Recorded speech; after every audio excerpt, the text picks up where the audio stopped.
Hey, everybody. Welcome to Sunday Night Live. As you know, I have a special guest waiting in the wings. I'm just going to do my usual announcements first. My name is Anita. I'm from Ketogenic Woman, same name as my website and my channel. If this is your first time here, I've been low carb, keto, then carnivore for about 10 years. I've lost about 145 pounds at this point. Oops, where am I? And so, that was my old life. This is my new life, where I hang out and talk with people about this wonderful subject. I've got moderators here tonight, Bonnie, Melissa, who will show up there as Copper's Kitchen, and Sherry. They will help to answer questions and help organize the questions for myself and Chris to answer later. And so that's what they will be doing. We have Terry in the background taking care of all the technical issues. Let's not waste any more time. Let's bring our guest on. Hello, Chris. Thank you so much for being here tonight. Oh, thank you so much, Anita, for asking me to be on here. I'm honored. I am pretty excited because there's a few things I want to talk to you about. You're on my channel, I guess, a few months ago. I can't quite remember exactly, what month it was or anything, but yeah. You were actually, this is really cool because when I decided I was going to start doing interviews, you were actually the first person that I interviewed. Yeah. And I thought it was really kind of you to agree to be my guinea pig. Oh, it was a pleasure. It was an honor. Yeah. So, and it went really well, apparently, because I'm still doing it. So that's right. Here we are. Yeah. And at that time, so let's just backtrack a moment. So I met you back in January. You had reached out to me, and I did a recipe and all that other stuff, and that was kind of cool. And when you came on my channel, I think at that point you had lost 100 pounds. Yes. So bring us up to date. Where are you at right now? How are things going? Yeah. So thank you very much for having me back for another one of these interviews. So it was I think it was just about 8 months ago now that I was on your channel, and okay. I had just time flies when we're having low carb fun. It does. And I had just crossed over losing 100 pounds. And since then, I have lost another a little over 30 pounds. So my total weight loss now is about 130, give or take a pound or two. And yes, I'm a very different human being, shape-wise, and honestly, just mentally and all that kind of stuff as well. And I have a lot of other just various health things that have also improved with mental clarity and pain and all of those different kinds of things that have gotten better. But yes, it's about 130 pounds of weight loss. And I thought it was funny. I actually went back and I looked at that old live stream today just before I hopped on this one. Oh, did you? Yeah. I was like, I gotta remember what it was we talked about, and these different things. And so I looked at it. And what was so funny is, you and I, when we met, you really helped me kind of kickstart my YouTube thing that I do.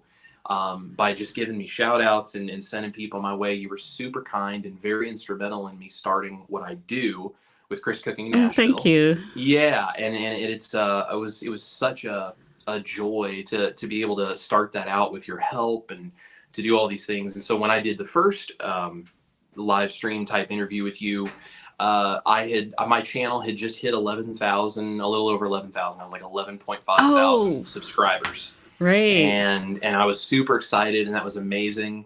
I looked at my channel just before I came on here, and probably within the next 12 hours, I'm hoping I'll cross 74,000 subscribers. Oh my goodness. Wow. So, yeah. Lots has changed. You're gonna get to 100,000. Yeah, I'm pushing. You definitely will. Yeah. That is amazing and well deserved, because you just have such a skill and you're so creative and people people just eat it up. They just love you. So, and I just want to say to those out there, if you don't know, Chris also does a Tuesday night live stream, and he cooks during the live stream, which completely blows my mind whenever I see it, because I rely on editing to get me through a cook, but you're just doing it live. So I think that's pretty cool. Yeah, well, thank you. We have a lot of fun with those. Yeah. And so, and that actually brings me to, I just want to talk about Ash for a minute, your wife, who does those lives with you. Yeah. Because she is keto, and she's been doing keto for a while. There's her before and after. I mean, she was drop dead gorgeous anyways, but, that's quite a difference there. Like you guys are doing this together. And so it kind of, brings up that whole thing, like how does that work for you guys with her being keto and you being carnivore? Maybe walk us through how this all happens. Yeah, sure. So back when we first discovered keto and carnivore and all this stuff, we were both in terrible, terrible shape. I mean, we were struggling and unhealthy and just honestly miserable from just the health issues we had. And so we decided to try keto together. And it was like Dr. Barry and Nisha and, kind of all of the major players we all know about in the keto and carnivore world were our inspiration. And I found your channel back then when I was starting to, look for like recipes and how to do this. And so that's how I knew about you. And so we started doing keto together, and it worked really well. And we started losing weight, feeling better. We were getting ready to get married, and I wanted to lose a few extra pounds before the wedding pictures, hopefully. And so I decided, well, I'm going to try carnivore. And she said, I think that's great. Like, you do carnivore, I'm going to keep doing keto, whatever. And carnivore turned into this complete game changer thing for me, where getting off a lot of the other veggies and things that I had been using, I found mental clarity and mood was lifted and all of these things. And so it wasn't about weight loss anymore. It was about this complete transformation. So Ash, on the other hand, does not struggle with some of the things that excessive veggies will cause for me. She does not struggle with that. And in fact, she feels really good eating a lot of those veggies. And so we were trying to first start doing this, and it's like, well, how do we balance this out? And so what I tend to do for us is I make whatever our entree type thing is, I will make at least 3 portions of that. Honestly, now I make more than that because it goes in the fridge for leftovers, and she has those things for lunch. But I'll make at least 3 portions of whatever the protein, meat, carnivore portion is, which she loves those things. And then, excuse me, I will make veggies or some other kind of side, that's a keto thing for her. And so she'll do the portion of meat and the side, and then I do double portions of meat. And I'm already making the meat, and making a quick side is not really that big of a deal. And so most of the time, that's what we do. And it works really well.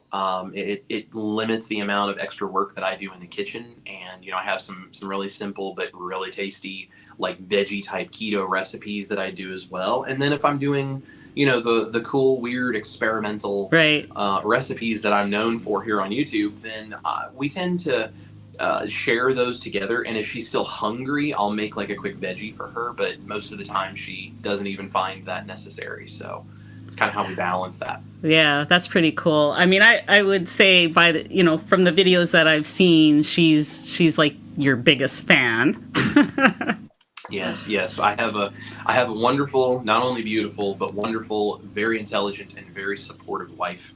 Yes. And I'm very, very thankful that she is as much of a partner in all of these things, because truthfully, everyone sees me on screen and, except for the taste tests for my videos. Yeah. Because she does a lot of those. But nothing Chris Cooking Nashville would ever happen without her, because she's behind the camera and she's supporting everything I do, and she's helping me run the business and the social media and all of it. So.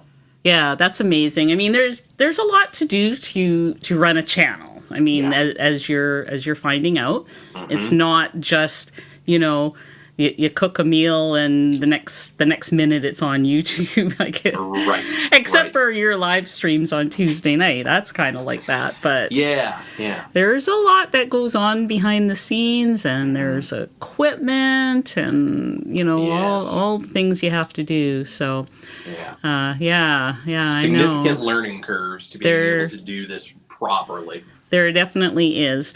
So, you're now at around 130 pounds lost. Mm-hmm. How do you feel that has affected your mental health? Like, when I look at this picture, I want to bring up a picture here. Mm-hmm. I see a very happy guy. I see a very, someone who's in his happy place, doing something he loves. How do you feel now being on a stage for, say, a couple of hours, holding a heavy instrument compared to when you were 100 pounds more? How's that? Absolutely. Yeah. Ash and I have actually talked about this because we go and play shows. And so Ash is, she's a country artist and a songwriter, and I play lead guitar for her, and I do her band leader, manager stuff as well. And then I'm also a guitar artist, songwriter, singer in my own right. So I don't play as many shows for my own stuff anymore as I used to, but I still do quite a bit of that with her. And I've noticed that when we go and do this, like my high notes are higher, my long extended notes that take a lot of breath are easier for me to hold out. And, she's commented on it. She's like, you've always been good at these things. But she's like, the longer you've done Carnivore, the better and better and better you sound. And so, think about it like your vocal cords or muscles. My fingers and the coordination it takes to play guitar, that's all muscles. And when you function better, and I have less fat and less inflammation and all these things, not only do all the muscles work better, but then also my brain is so much clearer. And like especially if I've gotten good sleep the night before, and I've been eating clean carnivore and all this, and I'm at the top of my game. I can step on stage and I do things that, even a couple of years ago, I would have been like trying to do, but I would have felt like I was really struggling to do. And now it's just very second nature. Like my ability has improved so much. My mind is so much clearer, and just the energy to make it through a set and be entertaining on stage and moving around and, all the things you have to do. Like, that's when you're almost 400 pounds, which is where I started back and, at my heaviest. It is so hard to catch your breath and move on stage and be able to sit on a stool and, you're under hot stage lights and you're sweating. It's hard. Music is a very physical thing to do on stage, and it puts a lot of strain on your body. So it's made a huge difference in my life musically. Wow. Yeah. I can see the difference in you, from when I first met you to now even, and you had already lost quite a bit of weight then. So, yes. That's pretty cool. Do you have any of your family members kind of moved? Like, are you influencing them in their food at this point? Yeah, so my parents actually started keto before I did. Yeah. And they have lost a lot of weight. I don't even remember how much, but they've both lost a lot of weight. But what's really cool is when I started doing Carnivore, I got my dad to do BBBE one time because like an elimination kind of thing. So he did that. And my mom is actually type 2 diabetic. So I started doing these recipes, and she started using my Carnivore versions of recipes instead of the keto versions of recipes that she had been doing. And she's like, even if it's like the keto version has like 7 or 8 grams of carbs and the Carnivore version has 2 or 3 because of the dairy, like that little bit right there, especially for someone who's diabetic, that can be a big difference, especially spread across 2 or 3 meals a day, because as a diabetic, she's not at a point where she's fasting right now, but like she's still working to get off meds and, all that other kind of stuff. So she's not jumping into, fasting because of the sugar issues. So when she's eating 2 or 3 meals a day, it's like those little minute carbs to some people may make a big difference for her. And so she's lowered her overall carb count even further, and she's like being able to reduce her meds more and more, and getting healthier like that. And then she talks with some of the people that she works with. She works as a librarian at the high school where she used to teach, and She talks with a bunch of her coworkers and sends people to my channel all the time, and she's influencing them to try to do these things Yeah. too. So it's Yeah. cool. Well, that's really cool. I love that story about your parents. Yeah. Because a lot of times we try to influence our parents, and it's unusual that, for the parents to go to keto or carnivore first. Right. So it's pretty Right. cool. Yeah. So one thing that I wanted to talk about tonight, both you and I, we sometimes get hit from the people who really believe strongly in that there's a perfect carnivore out there. I don't claim to be that person, Right. and I know that you don't either. Right. Just yesterday, I had an email from somebody thanking me for the loaf of bread they made from my channel because their husband, he's sort of on board with carnivore, but he needs his buns for his hamburgers. And, is it a replicated food? Yes. But really, I feel like it's still on the proper human diet spectrum. I know you feel that way too. And that some of us have families. Some of us have families, spouses, kids, loved ones who are on a different journey. They're just on a different journey. And so I know that you sometimes speak very passionately about this topic, which I appreciate. I appreciate that very much, and I think that your audience does as well. Yeah. So here's a chance to say your piece about it here. Yeah. Yeah. So I think there's a couple of things for me that always get wrapped up in this. And I'm sure you do too. I get the messages and the comments from people who really don't get why we're doing what we do.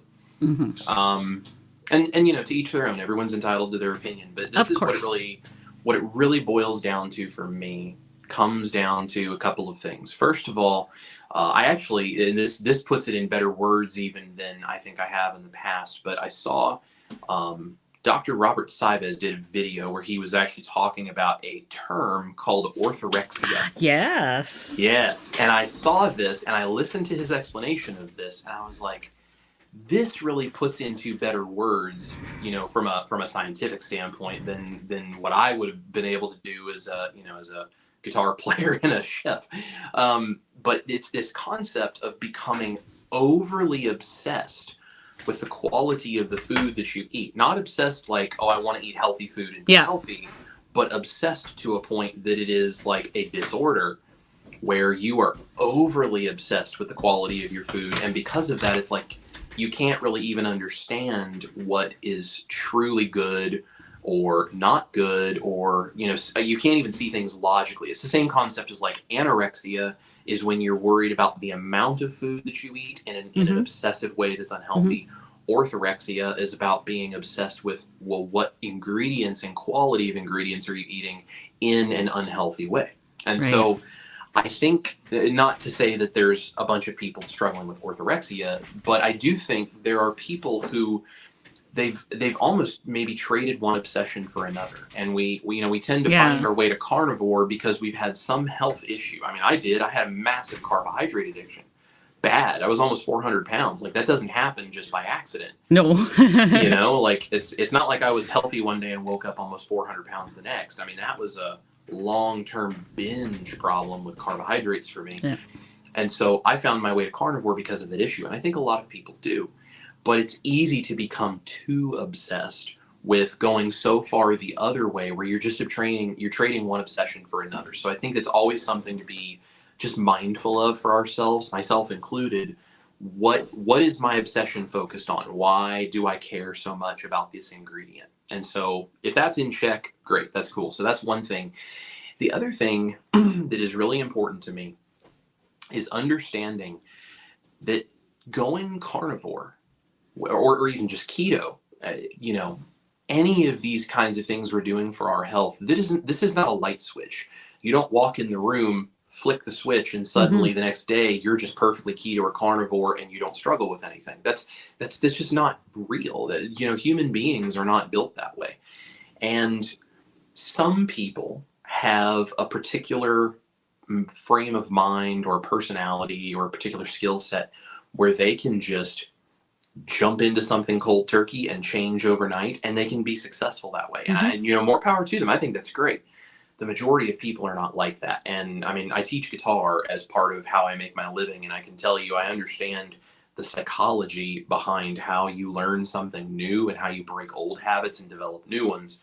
I understand that well enough to know that most people cannot just instantly flip a switch and become a carnivore.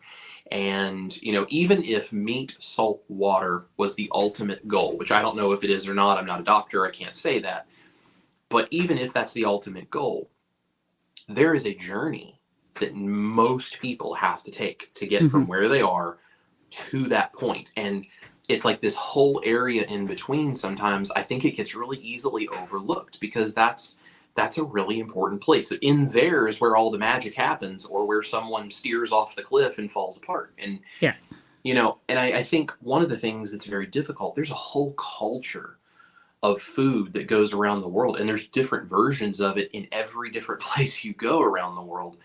And if you tell somebody they have to not only give up the carbohydrates, but they also have to give up all of the culture of everything Mm-hmm. that they're used to. They have to give up mealtime with family. They have to give up all of these things that they have good memories associated with certain things or celebration or any of these things.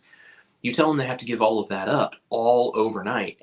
That is a very difficult thing for a person to wrap their mind around, and you set people up to fail, I think. So doing recipes like you and I do, for some people, that may be what they want to do for the rest of their life. And I think that's Mm-hmm. fantastic. If your health is good and you feel Yeah. good and you're happy, it's your results, it's your body, it's your life. Fantastic. I'm glad we can, provide recipes for you to do that. And if someone says, no, I want to get cleaner and cleaner, and eventually I'd like to be steak, salt, water. And I Mm-hmm. want to be, like the elite ultimate version of carnivore that you could ever imagine. Well, I think that's fine too, but that's not an easy thing to do. And sometimes I think people try to go too fast, too far, and they just burn out on it, and then they go off the rails. That's happened to me. I Yeah. went back into carbohydrate addiction because I never dealt with it.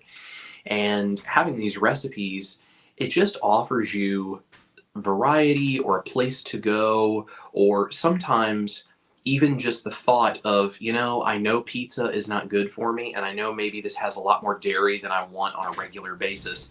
But if once every couple of weeks I need to make Chris's carnivore pizza crust and have pizza night with my kids, Yeah. because that's what makes me feel like this could be a normal thing in my life, and that's what's going to get me a little further down the road so I can continue to heal, deal with carbohydrate addiction, deal with my brain fog, and then have not only the energy but also just the mental constitution to be able to continue this. Yeah. If that's what you got to do is eat that Chris Cooking Nashville carnivore pizza crust, then heck with the dairy, eat the pizza crust. It's better than going down the street to Domino's. And, and if you want to work on cutting that out in the long run, that's fantastic. And you can work on that, but it's a tool. And I get comments from people all the time. I had someone who commented on my Facebook page, and they said, I found your channel, I think it was like 8 or 9 months ago. And I started keto and carnivore, and I've actually worked as a nurse in the medical field and all these kinds of things. And I have all these issues and, all this kind of stuff. I started using your recipes. I've lost 60 pounds. I feel incredible. It's like, this is such a blessing. God bless you. Like, I mean, those kinds of Yeah. comments come in regularly. And it's like, these are normal people who are struggling. And knowing that there's a recipe that is better than this terrible junk food thing they've been eating, but not restrictive at the level of meat, salt, water where they don't yet feel like they can keep up with it. It's somewhere in the middle. Yeah. It gives them a tool, and it inspires them to say, yes, I can do this. And it just becomes something that they can use to save Excuse me. their own life a Mm-hmm. little at a time, because it Yeah. is a journey day by day and step by step. It is Yeah. not a, hey, do it right now, and if you can't, then, well, I guess you're just going to be sick and die. Like, that's not a solution for people. Yeah. And No. there's too many people that are struggling and sick, and I mean their mental fog and like all this stuff is making it impossible to get well. And it's like recipes like this, I think they're great tools. And how long you keep those in your life, whether it's forever or whether it's just a short time or whatever, it's up to you. Yeah, we're all different, and to to give people the grace to go through the journey, to be allowed to make mistakes. So I mean, I know that there's been recipes that I've tried that were carnivore-ish. And they were a mistake because they triggered me. Yeah. And if you find that out about yourself, then okay, I can't quite go there. Maybe I can go here, and you do a little bit of tweaking and playing around. Because one of the reasons that I went carnivore is because I have some food sensitivities. I really react badly to nightshades. Right. And I have those addiction issues too. So I am always walking a fine balance, and a lot of people are. But when we do find something, I mean, if somebody had told me when I first started carnivore that you're never going to be able to eat anything for the rest of your life except a piece of meat on a plate, I probably wouldn't have done it. I may have thought twice. Yeah. And to lose people, to be so dogmatic that you throw the baby out with the bathwater, I guess is the term. Yes. I like knowing that if I wanted to, I can make a carnivore birthday cake. I have one on my channel. I can do that. All the ingredients are carnivore, no sweetener, nothing. Yeah. That should be okay. That should be okay. If I can handle it, and I can. But if somebody else cannot, that's perfectly, they need to get to know themselves. They need to get to know that about themselves. Yes. So yeah, I think there's a very slippery slope. And I mean, look, this is no judgment here. I'm guilty of this too. There is a slippery slope that can go both directions. One is you can try something and it can take you off the edge because you shouldn't have eaten that thing and that triggers you. And you have to learn that for yourself. You have to be honest with yourself and learn how your own body works. That's a you thing that you have to do because no one else can tell you what it is. And then on the other side of that is a slippery slope of, well, I'm going to be super strict and I'm going to be this and I'm going to be that because I need to. Therefore, everybody else has to be the exact same way because I need validation that what I'm doing is right. And I get it. I mean, I was a little bit that way when I first started. Like, you can become very much a zealot for, carnivore, and I understand why. Yeah. But it is one of those things that you can also end up really taking someone who is where you were, who's struggling and just wondering, what the heck do I do? And you can very quickly beat them over the head to a point where they're just going to refuse to try. And, whether that makes sense or not is neither here nor there. They're not in a place where they can understand what you're saying. It's like, I'm trying to convince you to give up all these things you love, and I'm trying to convince you that all of the medical stuff we've been told our entire lives is wrong, and I'm trying to convince you that you can't have these other versions that some of the influencers are saying you should have, and I'm trying to convince you of this, and I'm trying to tell you that, and it's like there's layers here. It's a lot to take in. It's a lot to take in when all you want to do is get healthier. Absolutely. And that journey just, it just looks different for different people at different times, for the same people at different times. So yeah, I just appreciate you so much that, you put so much work and creativity into what you do. I could tell that you were that type of person way back when, and so I'm really glad and grateful that we became friends. Yeah. And we can have these conversations. Yeah. Me too. So one thing that I was telling Chris before we went live is that I put a playlist down below in the description, and it contains recipes that are what I'm calling transitional carnivore recipes. They are carnivore, and you can make them strict carnivore by leaving out some of the seasonings and whatnot. or you can go a little bit more the other way, add things for your keto family or loved ones or whatever. So there's some of Chris's recipes are in there, and some of my recipes are in there, and there's over 50 ideas in the playlist that's linked below. And one of the things that happened to me early on is that there was a woman that I was working with, and she noticed that I was losing weight, and she said to me, I could never do what you're doing because I can't go without bread and pasta. I just can't. Well, in that playlist, there is bread, there is pasta, there is mashed potatoes, Chris's mashed potatoes, there is mac and cheese, there's sure there's carnivore ice cream, there's a carnivore cheesecake, there's everything that one could imagine that you cannot live without. If it's something you have once in a while, go to that playlist and check it out.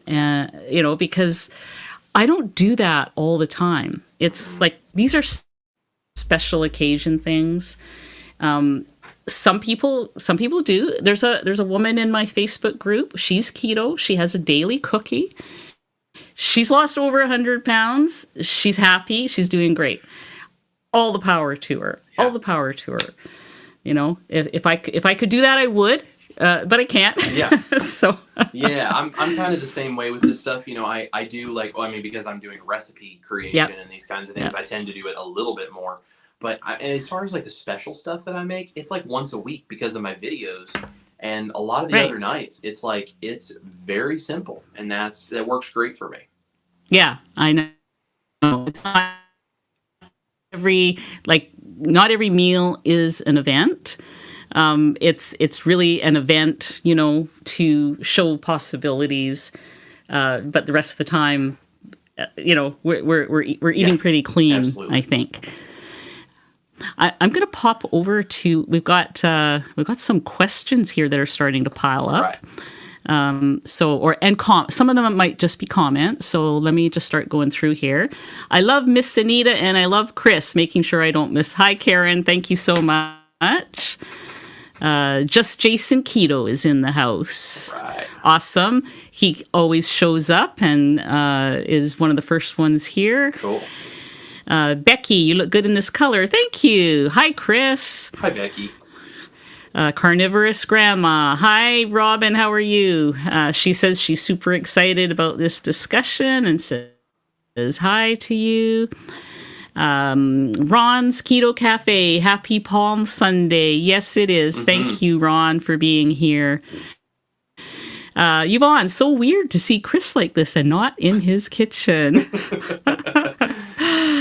Yeah, it is, isn't it? He does actually sit down and just chat sometimes. Okay, here's a question from Robin. How do you get your inspiration for such creative recipes? You truly are a magician in the kitchen. I have to agree. Oh, thank you, Robin. So, I get this question a lot, and I think there's basically two things that it comes down to. One is my brain is wired in a weird way. I'm a musician. I'm a creative type person. It's just, we look at things weird. I'm a problem solver. And I have a really extensive knowledge of kind of food. So I'm always looking for, how do I take an ingredient that I know will do a certain thing in this dish, and how do I take that effect and bring it over into something else that I think should have a similar texture or flavor. It usually starts with texture for me and getting something to do a certain thing. And then I can figure out flavors and, sort of the way it looks and those kinds of things after the fact. So I'm always kind of taking that and then bringing it over here. And then honestly, I think the rest of it is, this is just kind of a calling in my life. And I think there's just divine inspiration from the good Lord above to give me ideas, because people need help. And this is a way that I can do it. And it's something that I feel passionate about doing. And when you set your mind wholly on the thing that you're called to, ideas will come. I feel like you're a real technician. You're like a food technician. Like, Yeah. and not many people are like that. Like, it's a real gift. Yeah, it's obsession. Yeah. Okay. That's good too sometimes. Debbie says, so great to be watching my two fave YouTube carnivore recipe people. Thank you, Debbie. Amber, Chris, how long did it take you to come up with the refried beans? I'm still amazed by the ingredients you use. Oh, thank you. So this is probably going to sound unbelievable. That was accidentally creating it on the first try recipe. I literally was like, what happens if I take egg pudding and I blended bologna into it? And I did it, and I told Ash I was going to do it, and she's like, you've lost your mind. And I was like, I know, but I'm going to do it. I did it, and I tasted it, and I went, I need to add cumin to this, and I did, and I was like, it's refried beans. Wow. Wonderful. Glad you did it. Me too. Claudia says, hi, Anita and Chris, two of my favorites. Thank you, Claudia. Joycey K says, Chris, I really enjoy your recipes. Tutu Q Cat says, I have a lot of respect for anyone with a YouTube channel. You are all appreciated. Thank you. Thank you so much. Christy, Meeting Wellness. My vocal cords used to ache each day after teaching. Now, since carnivore, I don't struggle with that anymore. There you go. Interesting. Yeah. Ran Can Cook Canoy. Doing carnivore, my energy level has increased significantly. I feel great and enjoy being able to do things that I couldn't before. Thank you guys for the inspiration. Yeah. Thank you so much. Black Star, most of you jump straight to carnivore. Okay, I'll answer, and then I'll let Chris answer. I started low carb, and then gradually I went keto, because I started a long time ago before, keto came on the scene. It was like 10 years ago. Or more now, I think. So yeah, low carb. Then I kind of found out about keto, and then I gradually started taking things away because of issues, and now I'm carnivore. So it was a journey. And Chris, go ahead and answer that one. Yeah. So I started way back in the day by going raw vegan juice. And then, 28-day juice fast, and did it more than once. And then that went through a whole series of things. I had the benefit of the fact that Dr. Barry and Dr. Chafee and like a whole bunch of these doctors were now on YouTube by the time I found out about keto.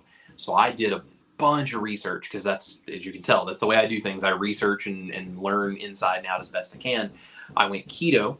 Noticed I felt great. I used carnivore because I'd been hearing about it through like Dr. Barry and some other people talking about it. I just experimented with it, never expected to stay with it. But then I found this awaken my mind sort of reaction, and then went off the rails. But I came back, and the second time I went straight to carnivore because I already knew what it would do for me. So I think, the question of, there's sort of the internal question here of, should you jump straight into carnivore or not? And I think the answer is, you should jump into keto or ketovore or carnivore or whatever in the way that you are going to be passionate about, because it's going to get you excited to do it and stick with it. And if that's keto and you slowly work in, do that. If that's go cold turkey carnivore overnight, do that, or do anything in between. Yeah, I agree, because we're all different, and some of us do need to just dive right in. Sue has notifications turned on, notifications, I guess, but I've never received a notice for his lives. What time does he do them? Doggone YouTube. Yes, so I do 6 p.m. Central Standard Time. So that's 7 Eastern or 4 p.m. all the way out in Pacific Time on Tuesdays. So Tuesdays, 6 p.m. Central Standard Time. All right. Thank you. Deb, I want to ask you about your hat. What does it say? So my hat says, meat is murder, tasty, tasty murder. Is there an explanation for that? Yes. So I got this patch. So this is it's a morale patch. I do armed security during the day. right now until I can make, hopefully, doing this stuff with Carnivore full time. This is a morale patch that my security chief actually had made for me, because when I was in college, I was eating a cheeseburger in the cafeteria one time, and a girl who was a very outspoken vegan was sitting at the table, and she looked at me and in a very angry way was like, "Do you have any idea what that is you're eating?" And I looked at her and I said, "Yep, it's murder. Tasty, tasty murder." Just because I just wanted to just ruffle her feathers, and it worked, and she left. And so I told my boss about that, and so he had a patch made for me. Now that I do the whole carnivore thing, he's like, "You need this patch." That's amazing. That's amazing. Thank you. Yeah. Okay, so a question from Deb. I take diuretics and potassium and magnesium. I just got Element. Should I worry about too much electrolytes? Well, I think, how are you feeling? We're not doctors. Chris is not a doctor. I'm not a doctor, so we can't give medical advice, but definitely, try it and see how you're feeling. I don't know if those diuretics and potassium are prescribed by a doctor or if you're just taking those on your own, but yeah, not really something we can help too much with, unfortunately. But thanks for your question. Janelle says, enjoy seeing two of my favorite people at the same time. Thank you. Christy at Meeting Wellness, these food replicas like pizza and chicken nuggets are keeping my 15-year-old on the proper human diet. Yes, that is kind of what this is all about. Yeah. Becky says, I made Chris's burger patties today, ate it for lunch with just butter mayo. Yummy. Yeah. Ran Can Cook. Anita, I enjoy your cooking videos, and Teddy, your dog. Thank you for doing what you do. You're welcome. The dogs are always the stars, aren't they? The dogs are, yes, they are. Steph says, thanks for talking about this. I have missed a few of Dr. Saiva's videos. He has so much wisdom for me. Yeah, he's a good one to follow. There's so many good doctors to follow. Sherry says the addiction issue is real. I find there are not many moderators here. Most are abstainers. And yeah, for those of you who don't know the difference, moderators are people who can have the keto cookie or have a piece of keto cake and carry on the next hour as though nothing has happened. Abstainers, on the other hand, are those that have the keto cookie, and before you know it, the rest of them are gone, even if you've hidden them in the back of the freezer or something. So that's the difference, and it really is helpful to know which one you are if you want, to have some long-term success here. Mm-hmm. Okay. Caden says, you are a lovely person, Chris. Oh, you're very sweet. Ran Can Cook, what are your thoughts about coffee on Carnivore? Do you want to take that one? I can give you my thoughts about coffee on Carnivore. Okay. Yeah. I love coffee on Carnivore. So I've done no coffee, and I feel sad about not having my coffee, and I didn't notice any health benefits. Right. My weight loss didn't speed up by not having a little bit of cream in my coffee in the morning. It didn't make me feel like I somehow had more energy after, the slump finally goes away. I just kind of didn't notice any difference, and I really enjoy coffee.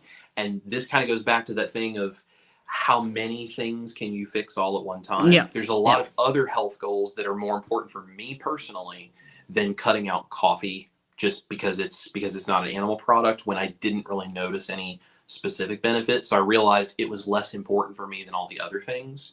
So for me personally, coffee's the bomb. Yeah. Okay. So, and I'll answer that too, because a lot of people who have followed me for a while know that I've made attempts to quit coffee before. Some have been successful temporarily, and I'm still drinking coffee. So what has changed though is in the beginning, when I first became low carb, my coffee was, there were several of them a day. They were about half cream, 3 or 4 packs of Splenda in them. So what is different is that with all the times I've tried to quit coffee, I now no longer have the cream and the Splenda in it. Yeah. And that has done more for me than the absence or presence of coffee. Mm-hmm. The cream and what I was adding to it was the big problem. I'm not saying I won't try to quit.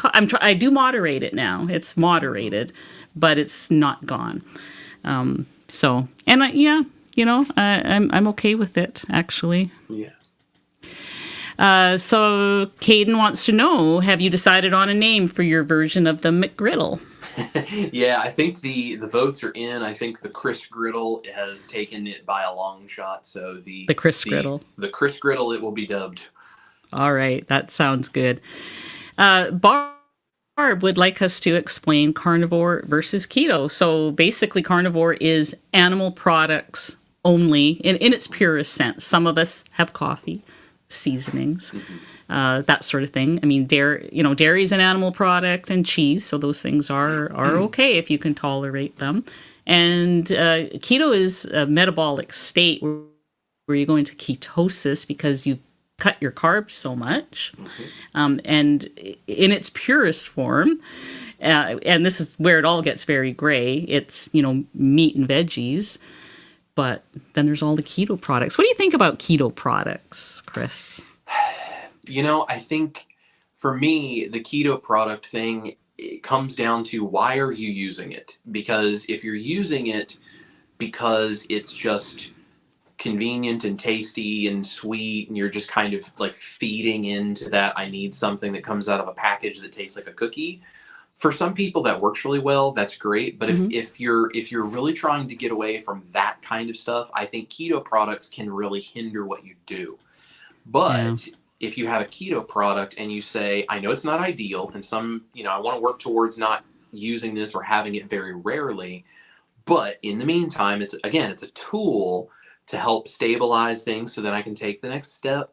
I think it's a whole lot better than going and buying just, a box of Oreo cookies, Yeah.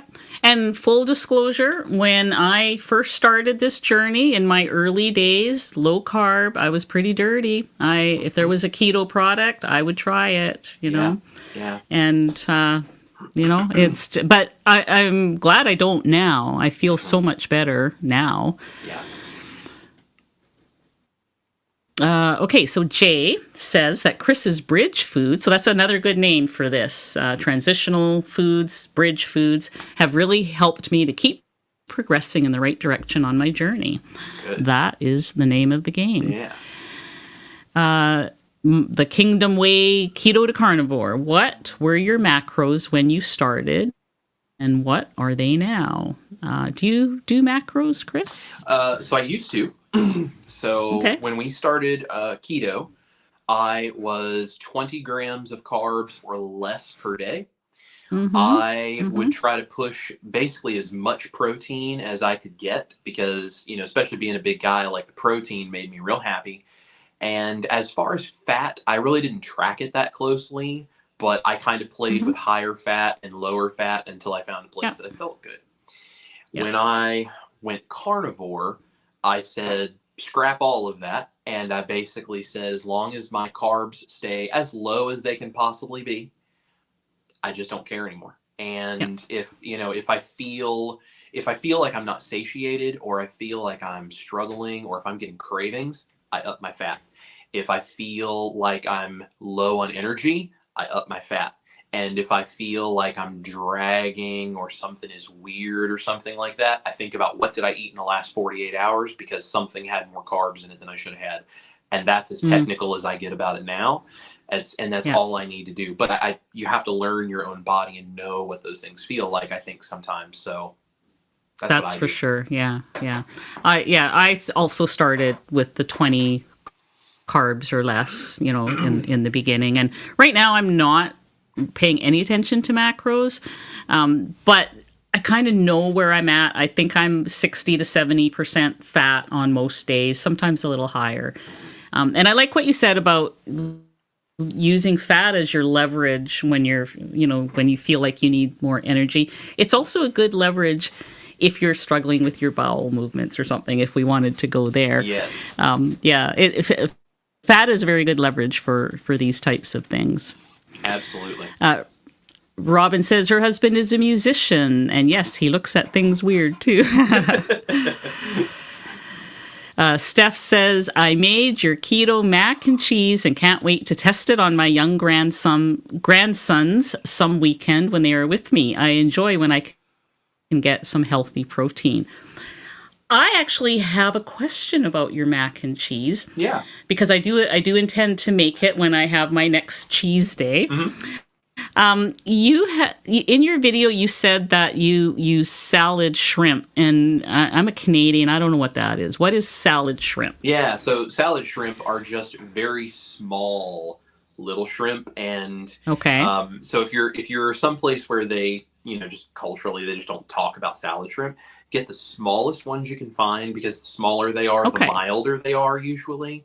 If you can only get bigger ones, that's fine. Just chop them up in smaller pieces so you can measure them. So that's all they are. And I like to get pre-cooked and frozen. You can do it with raw as well, but I just don't want to have to try to clean raw shrimp out of my blender. Right. Pre-cooked works really well, but I get the frozen ones rather than like canned ones, because the frozen ones are usually milder as well.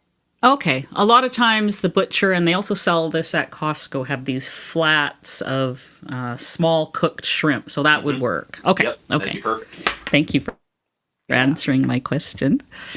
Patty says, made your pancakes. They were delicious. Gloria, how do you handle family dinners when the family is not carnivore? I brought my own food so I could hang with my family. Well, that's one way. So for myself, I often am in this situation. It's not just family dinners, but like a business dinner or something like that.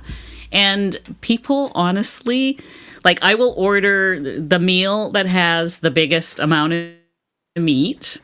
And people don't notice that I don't touch anything else. As for family, I bring meat. Because even if the family knows I'm carnivore and they're cooking meat, there's never enough. Like they're thinking 4 ounces a person or something. That's So I bring my own, and I bring enough for other people too. So I will make something and bring it along if it's family. And so there's plenty of meat for everybody, especially me.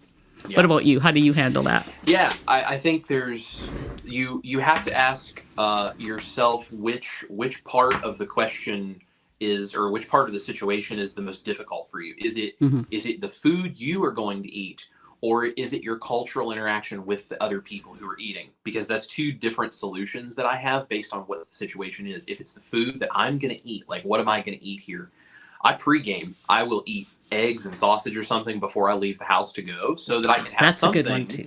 Yeah, I'll have something there, but I don't feel like my whole meal has to come from that family meal, so that it's like, even if I'm just eating a little bit, no big deal. If what I'm more worried about is how culturally do I fit in with the people, then I take things that are either keto or carnivore that I'm okay with eating. And generally, if you don't make a big deal out of it, nobody else will either. So I don't even tell people that it's keto or carnivore. I just tell them it's this dish that's really great, because there's so many things that are either keto or carnivore that people on a standard American diet are going to love, because it's just good food. And so I just take, that's why I do recipes, right? I just take stuff that it's like, I can totally have this. And all is well. We're gonna go to my brother-in-law's house for Easter Sunday, and they're doing a taco bar. I'm making my carnivore tortillas, and I'm just gonna take them and just eat tacos with my tortillas. So awesome. Yeah, there's a way to do things. There's definitely always a way. Yeah. Chris, would your carnivore pancake recipe work baked in a casserole? That's a really good question. Yeah, that's a really good question. So I think the answer is yes. Now I'm going to say I think, because I have not done it myself, but I do know that one of my other subscribers commented to me that they tried doing my pancakes, but they baked them in like the ring molds like I do the crisp griddles with. They baked it instead of cooking it on a skillet, and they said it worked really well. I think they did 350 degrees Fahrenheit for like 20 minutes or so. So if you can do it a small one, I would imagine a whole casserole size, it should work just fine. You just may have to adjust time and temperature, but theoretically that should work. Cool. Thank you, Pam, for that question. Great question. Julie, you guys are both so amazing. Chris, you are a mad scientist in the kitchen. We're so thankful for you. I agree.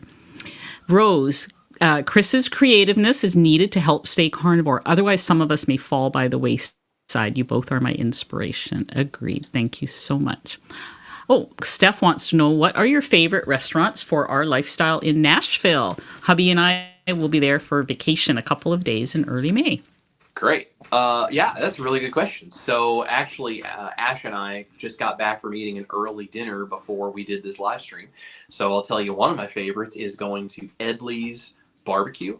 They have pretty clean barbecue there. You can get it with no sauce. If you're okay with maybe a few questionable ingredients, you can get like the white barbecue sauce, or they have like ranch dressing or things like that. So I'll go and I'll just get like a pound of their brisket, or I'll get like a pound of their pulled chicken. Their meat is so good. They do such a great job, and you can just buy it by the pound, and it's affordable as that kind of stuff goes, at least. There's a number of great steakhouses in Nashville as well.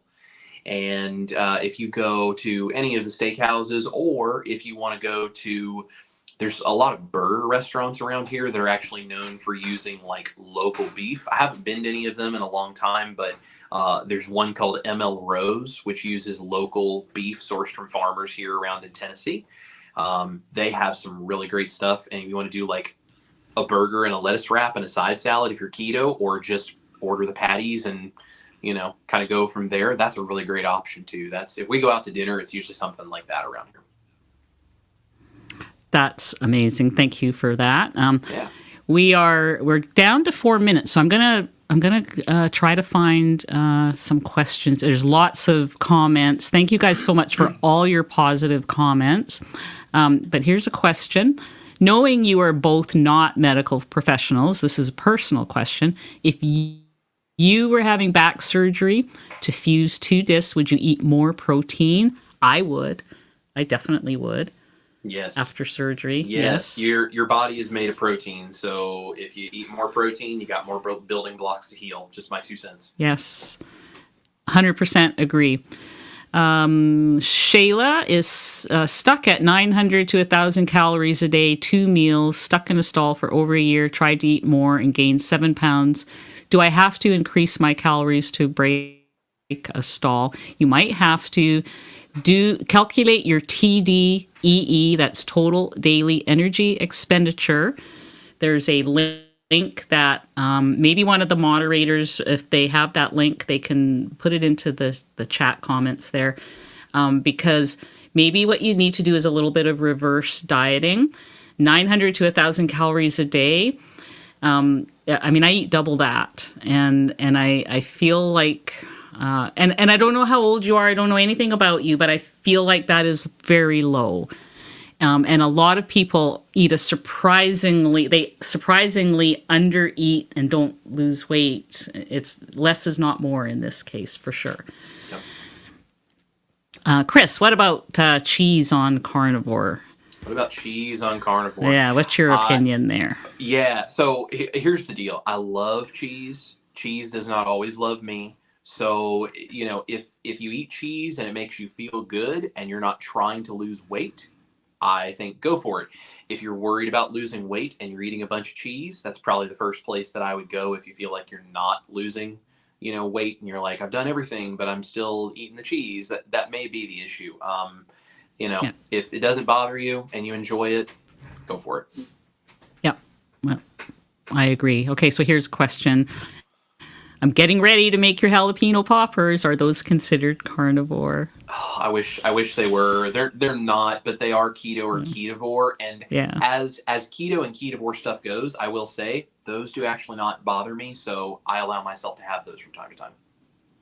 They're also looking forward to making your head cheese. Do you have a head cheese recipe, Chris? Maybe that's a typo. I don't have a head cheese recipe, although I should come up with one. So I wonder if they're talking about maybe they're talking about the jellied pig's feet that I did, because my mom used to call that head cheese.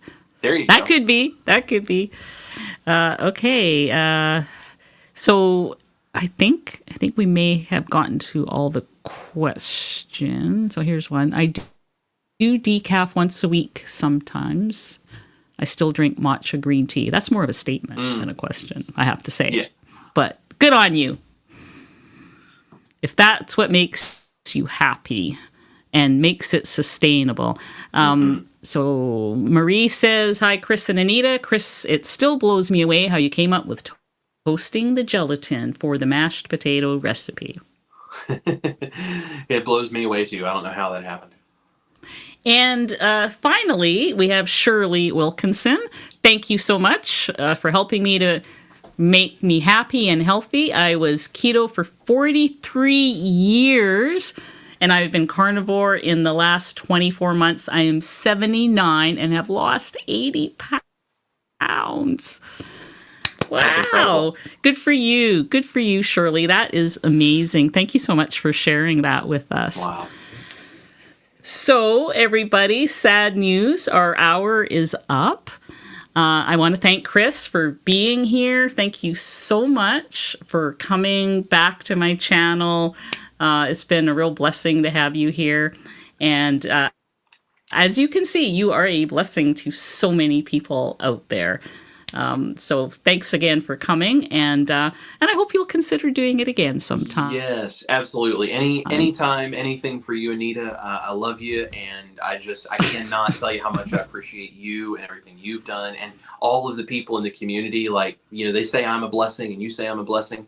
You all are such a blessing to me. It's literally changed my life just to know all of you and have this. So that's amazing. Thank you. And Chris's contact information is below down in the YouTube video notes. You can find it.